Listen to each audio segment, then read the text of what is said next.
Matapos daw marinig na tatapusin na umano siya matapos umanong bugbugin ng mga bodyguard ni Nadia Ramos. Sa eksaminasyon ng mga medical expert ng NBI, may nakita silang mga pagaling ng mga marka sa kamay ni alias Totoy. In the medical examination conducted by our doctors, may nakita talaga sila na mga healed mark doon sa kamay ni alias Totoy. The reason for this is for us to be able to know kung yung healed marks may be compatible to a potential wound or marks incurred by a victim na napahawak doon sa tali.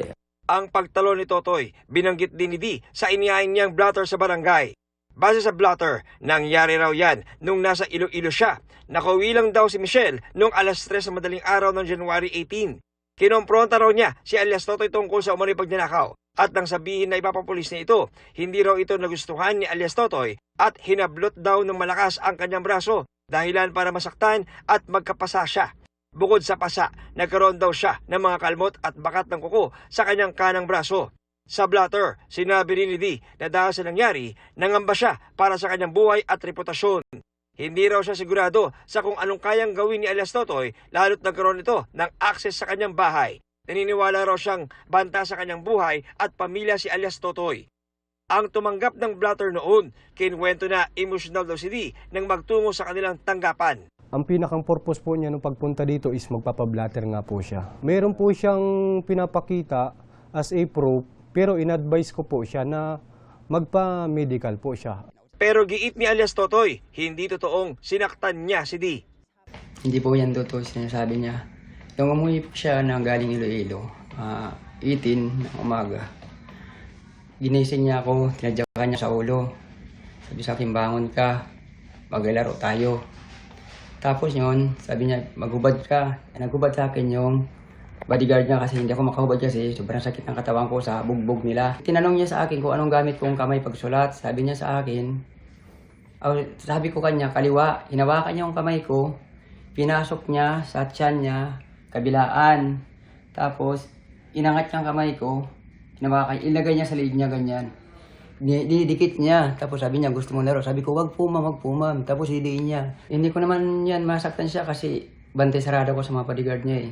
Inaantay pa ng NBI ang resulta ng medical certificate ni alias Totoy na ginawa nang lumapit siya sa NBI. Hawak na ng NBI investigating team ang litrato ng mga bodyguard at tauhan ni Di na umano'y sangkot sa insidente. Nakakuha naman ang aming team ng CCTV videos ng detention facility ng Makati Police Station kung saan makikita si alias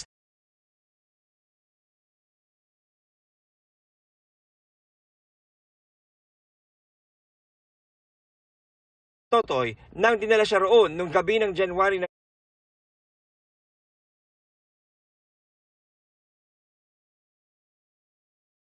handa sila makipagtulungan sa anumang gagawing investigasyon kaugnay sa pananakit umano ng dalawa nilang pulis. We are actually adhering to the principles of thoroughness. Masaya kami na makikipagtulungan sila. Huwag mo sila mag-alala because we're going to give them a fair treatment.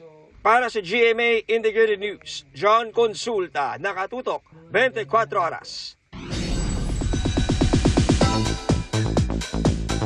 Definitely a go-getter si David Licauco tulad ng gagampanan niyang role bilang si Andrew sa upcoming Kapuso series na Never Say Die.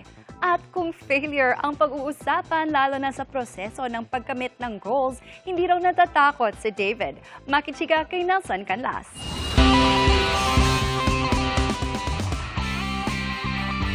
Sa career man o negosyo, hindi raw kailanman natakot na magkamali sa kanyang mga desisyon si David Licauco at natutunan niya ito at a very young age.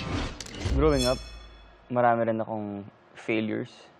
Hindi ako nakuha sa basketball team when I was grade 5. Hindi pa ako ganun kagaling eh. So, the following days and months, nag-practice ako ng practice mag-basketball. And then the following year, first 5 na ako sa team. Fueled by failure, ika nga, dahil dumaan na raw siya sa matitinding pagsubok throughout the years.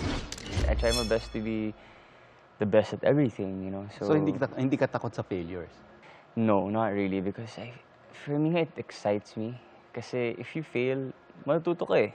'Di ba? Kapag natuto ka, hindi ka na magkakamali sa next. Maybe hindi mo siya mo-perfect, pero you're one step closer to being good. Diba? So, failure talaga din talaga nagsisimula, in my opinion. At tila there's no stopping David sa pagtupad ng kanyang mga pangarap. Kabilang narito ang ilang luxury villa na ipapagawa niya sa Siargao. Nasa phase na ako ng designing. And then hopefully, after this teleserye, matuloy ko na yung construction dahil ako kasi yung type na very hands-on sa mga ginagawa ko.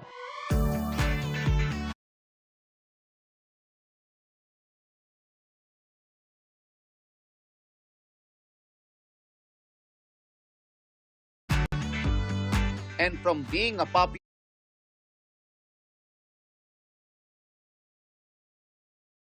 Yun, syempre, mag-place. Kaya I've been working hard talaga for this. Kung nasa taping ako, nag-workout ako bago pumunta ng taping and before dinner. Parang dami nagsasabi sa atin na, oh, wala akong oras, wala akong time. But actually, if you really want something, you would make a way for you to get that something. ang pagiging go-getter ni David, masasalamin daw sa kanyang role bilang si Andrew Dizon, isang investigative journalist na mauuwi sa pakikipaglaban sa mga kriminal.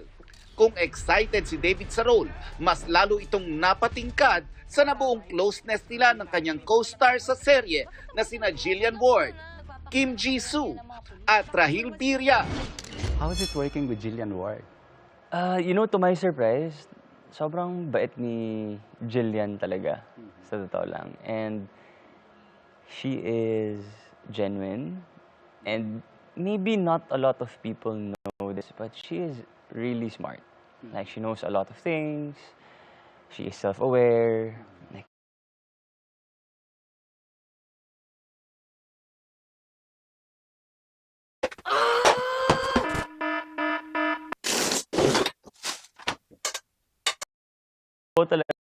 buo talaga. I love them. Sa totoo lang. Si Jisoo, Unexpected ito. Kasi, oo nga, di ba? ako rin, hindi ko rin expect na mag-click kami. Like si Jisoo, syempre, Korean idol. Nagulat ako na same kami ng humor. Si Rahil naman, I think he's a guy who has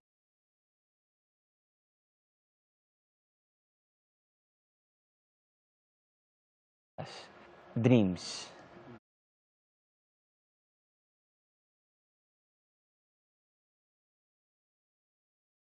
And gustong-gusto niyang matuto. Nelson Canlas, updated sa Showbiz Happenings. And that ends our week-long chikahan. Sa ngalan ni Iya Arellano, ako po si Janina Chan. Miss Mel, Miss Vicky Emil. Thanks, Janina. Salamat, Janina. Happy weekend, Janina. At yan ang mga balita ngayong Biyernes. Ako po si Mel Tiangco. Ako naman po si Vicky Morales para sa mas malaking misyon. Para sa mas malawak na paglilingkod sa bayan, ako po si Emil Sumangil. Mula sa GMA Integrated News, ang News Authority ng Pilipino. Nakatuto kami 24 oras.